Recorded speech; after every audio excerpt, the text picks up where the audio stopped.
The divine realm, land of unending light and throne of the gods, had trembled beneath the encroaching shadow of war. The city of spires had shimmered still, radiant as ever, yet above it the heavens had dimmed, as though even eternity itself recoiled from what drew near. At the heart of that dread hour had stood Marduk, Lord Supreme, who had reigned through ages of peace and storms of chaos alike. Yet this was unlike all that had come before. For Tiamat, the primeval chaos, had returned, and she had not come alone.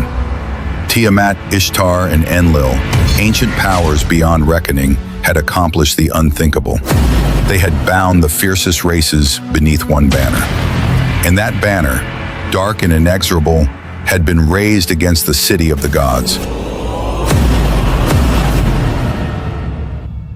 Celestial marble had risen in endless columns, and divine light had throbbed within the walls like the very breath of eternity. At the chamber's heart, a vast circular table had stood, anchoring the realm of council. One by one, the gods had entered, their steps echoing like thunder across the halls of heaven. Nebu had entered first, silent and wise, a scroll resting within his hand. Shamash had followed, radiant as the newborn dawn, casting golden fire into the chamber. Nana had come, pale and serene, his countenance veiled and unreadable. Then Adad had strode forth, a living storm, with lightning burning in the depths of his eyes. Anu, elder and absolute, had advanced with steps that echoed with the weight of eternity. Ninurta had followed, spear in hand, war etched into his bearing. Ereshkigal had entered next, silent and cold as the breath of death. Dumuzi had come, the very essence of life and fertility woven into human form. Ninmah had stood among them, maternal, steadfast, and watchful. Nanshi had arrived in quietude, her mind already weaving the threads of futures yet unseen. Gula had stepped forth, calming and strong, her hands aglow with the light of healing. Zababa had followed, forged of steel and fire, a warrior tempered by uncounted battles. At last, Marduk had risen to stand before them as they assembled. Then silence, vast and unbroken, had filled the hall of heaven. We are at the brink of war. Tiamat has returned. She has done what no one thought possible. United the giants, dragons, and monsters. She, Ishtar, and Enlil march toward us. This isn't just a rebellion. It's an extinction event. The gods exchanged their gaze, and a silence heavy as stone descended upon the hall. We faced enemies before, but never like this. Her forces are vast, ancient, and fueled by rage. How do we survive this, Marduk? With structure, with unity, with precision. We will defend this realm not as individuals, but as one body. We build rings of resistance like a great tree, our roots deep, our core protected. Every god will anchor a layer. The divine realm stood upon the precipice of ruin. Then Marduk, sovereign of the gods, revealed his design.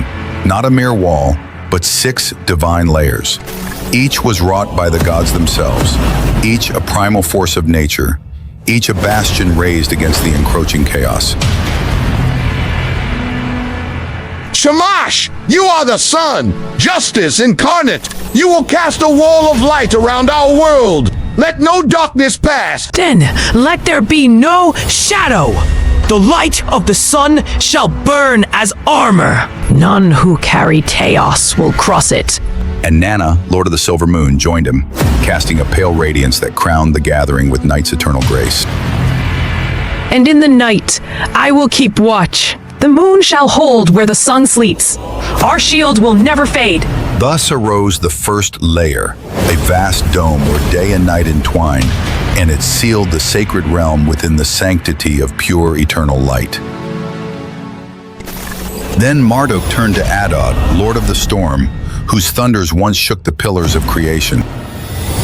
You command the tempest. I want the skies to scream. Let thunder and lightning be our warning. I will summon a storm that tears the very breath from their lungs. Thunder shall speak our fury. Lightning will be our judgment. Then strode forth Ninurta, god of war, his spear blazing in hand, a promise of wrath and unyielding might. Then I will command the winds of war. Let the storm move like a blade. I will drive it straight through their ranks. And thus the heavens grew violent. The second layer unfurled beyond the light, a tempest that struck with fury long before any sword was drawn. Marduk turned his gaze to Ninmah, the Earth Mother, she who bore the bones of mountains and the breath of all that lived. If they survive the sky, let the ground itself betray them. The mountains will rise. The earth will split. They will find no foothold, only a grave. And beside her spoke Dumuzi, his hand upon the soil, as though he sought the pulse of the earth and the secret breath of its harvest. And life will fight with us. Roots will strangle. Vines will hold. The land itself will refuse them. Beneath their feet, the third layer slumbered, biding its time, yearning to awaken, to rise in wrath, to crush and to consume all that dared endure above it. The hall was dimmed as Ereshkigal entered, and with her came the dominion of silence. Cold reigned and stillness prevailed, for she was the void made flesh. Let the dead remind them who rules this world. Raise them.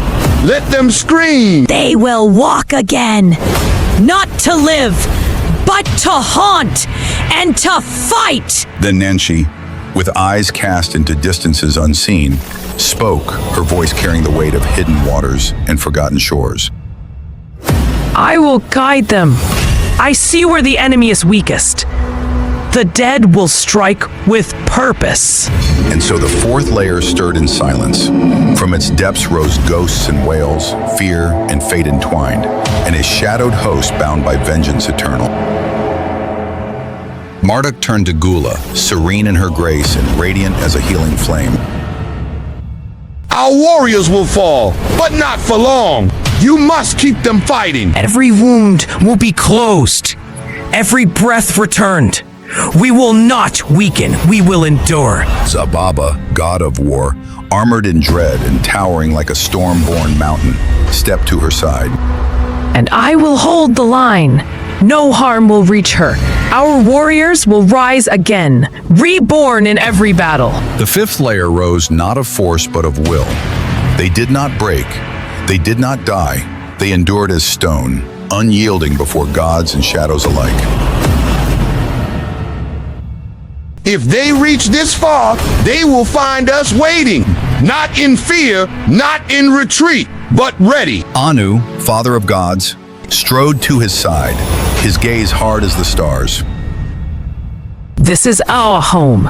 This is where the line ends. If they want it, they'll take it from our ashes. Then let them come. We are the gods. This realm is ours, and it will not fall. 6 layers there were: light, storm, earth, death, healing, and heart. The storm rose on the horizon, vast and unrelenting, yet the gods too advanced, their glory thundering against the coming dark. When the gods departed, each to their station, each to their hallowed charge, Marduk endured, alone, not in wavering, but in solemn weight. Upon his shoulders lay the burden of the cosmos, vast and unyielding. She's coming, Tiamat. I can feel her, not just in the wind, not just in the sky. She's in my thoughts now. She's the shadow in the light, the crack in the stone, the silence before thunder. She's chaos. She doesn't want victory. She wants erasure, to unmake, to unwrite. And yet, I am not afraid. I've seen empires fall. I've watched stars die. But this place, this divine realm, it was built not just by power, but by unity, by vision, by will, and I will not let it be undone. Marduk emerged upon the lofty height where silence clung like a veil. The heavens did not weep, nor did thunder roar, but the firmament itself quivered. From the rim of eternity, there stirred a shadow, vast and primeval, breathing with the pulse of forgotten ages. It did not descend as storm or rain, but as a living night, older than gods and hungering still. Let it come. They call me king, god of gods, slayer of Tiamat. But what I am responsible for, every star that still shines, for every soul that still sings, for every god who still dares to hope. Marduk knew no fear of the storm's approach. His dread lay in the ruin that would befall creation were he to falter, were he to turn away. Not today, not ever.